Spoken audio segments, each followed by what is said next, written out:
que a Madá fala já há bastante tempo, né? Marçal quer roubar o bolsonarismo do próprio Bolsonaro. Quando a gente olha desse ponto de vista da igreja, e você olha os discursos do Marçal na própria igreja, que, como a Madá falou, é orgânico nele, não é uma novidade, ele foi criado lá.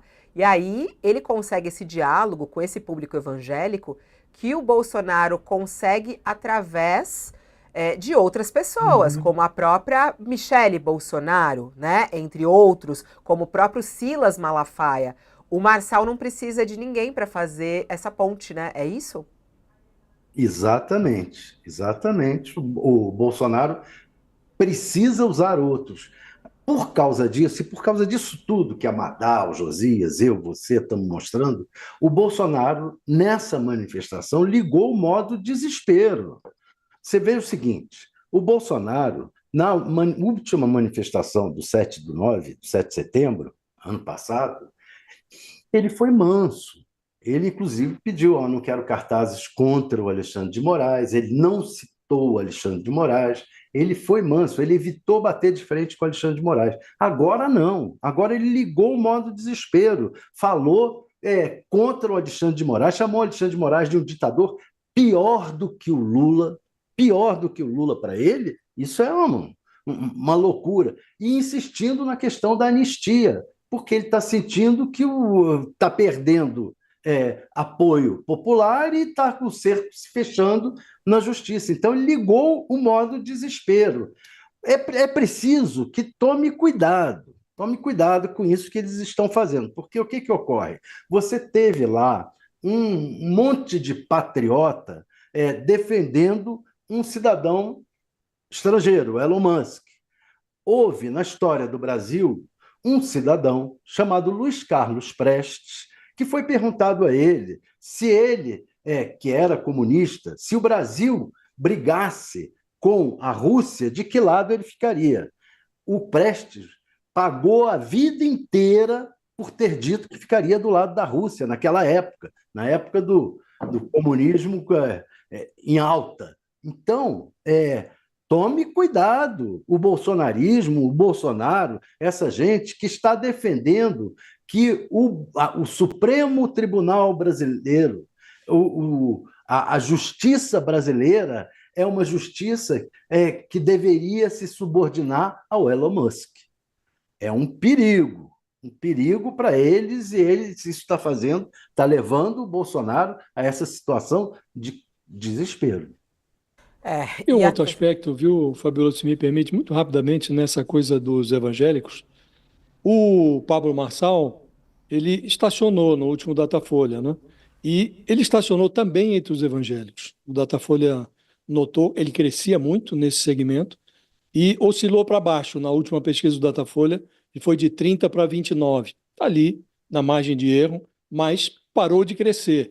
E está acontecendo um bombardeio em relação a ele, eh, tentando desgastá-lo entre os evangélicos. Então,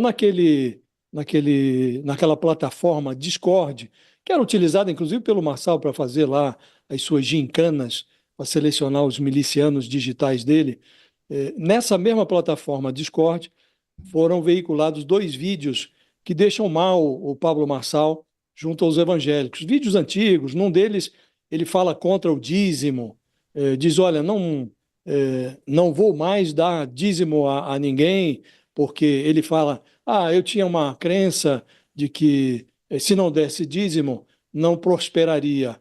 Isso é balela, fala contra o dízimo e tal. E o outro vídeo ele fala contra Salomão. Aí diz: olha, Salomão passou pela terra há mais de 3.000 anos e, nunca teve atenção de 50 milhões de pessoas. Fala como que se ele fosse mais relevante do que Salomão. Salomão era um neném, diz o Marçal nesse vídeo, né? Então, esses vídeos foram disseminados pelo Discord para desgastá-lo junto a esse eleitorado evangélico, e agora entra na história o Silas Malafaia. Ele comprou uma briga com o Silas Malafaia nesse 7 de setembro, e o Malafaia postou ontem nas redes sociais: olha, aguardem que vem aí um torpedo contra o Marçal, aguardem um vídeo que eu vou divulgar. Então ele comprou uma briga. Se isso vai ter efeito ou não, junto a esse público evangélico, que é caro ao Marçal, que é parte do ativo eleitoral dele, a gente vai ver nos próximos dias. Mas na última pesquisa da Datafolha já estacionou o crescimento dele nesse nicho do eleitorado e já há esses 2 vídeos circulando aí pelo Discord e agora vem mais chumbo da parte do Silas Malafaia. O efeito disso nós vamos verificar na sequência. A gente está falando aqui sobre o impacto. Ai, Fabio, só um instantinho para falar disso do dízimo. Boa, Porque a vai. gente tem uma impressão de que todo crente é favorável a dízimo. O que ele está falando é um detalhe da diferença entre a teologia da prosperidade, em que ele acreditava, e a igreja dele, a videira, não prega isso. O que ele está falando do dízimo é que ele acreditava que para prosperar ele precisava dar o dízimo. Isso é teologia da prosperidade. A graça será dada, não será conseguida, diz a teologia em geral do protestantismo. Então, não é o que você faz que te dá uma recompensa de Deus. Deus distribui a graça conforme a sua vontade. Ele, na verdade, reforça o pensamento de todo mundo que está fora da teologia da prosperidade, que é a maioria do mundo evangélico. E o negócio do rei Salomão, ele fala por quê? Porque ele vai comparando o que ele tem com o rei Salomão, que é, vamos dizer, uma das figuras mais queridas da Bíblia. Só que aí ele toca numa coisa importante que é o seguinte: o rei Salomão tinha 1000 mulheres, eu casei com a minha primeira namorada. E isso, para as mulheres do mundo evangélico, é algo muito importante.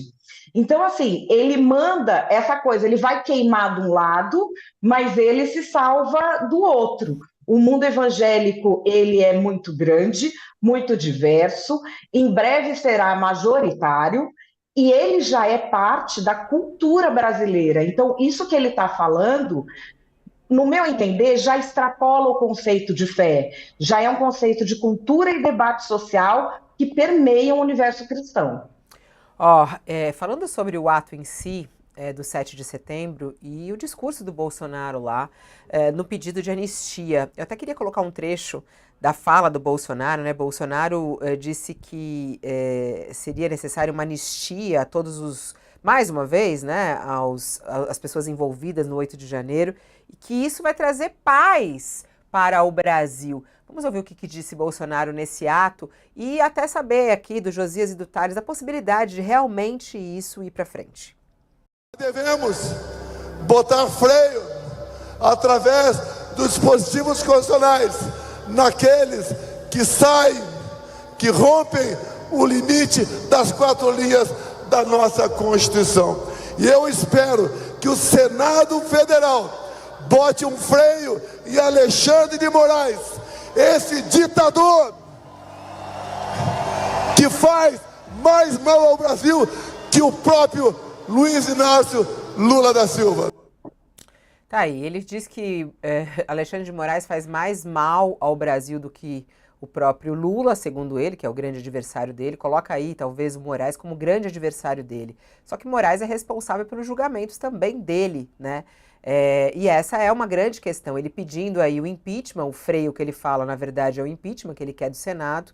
Eu queria a análise de vocês. Começando contigo, Josias, como é que você vê o pedido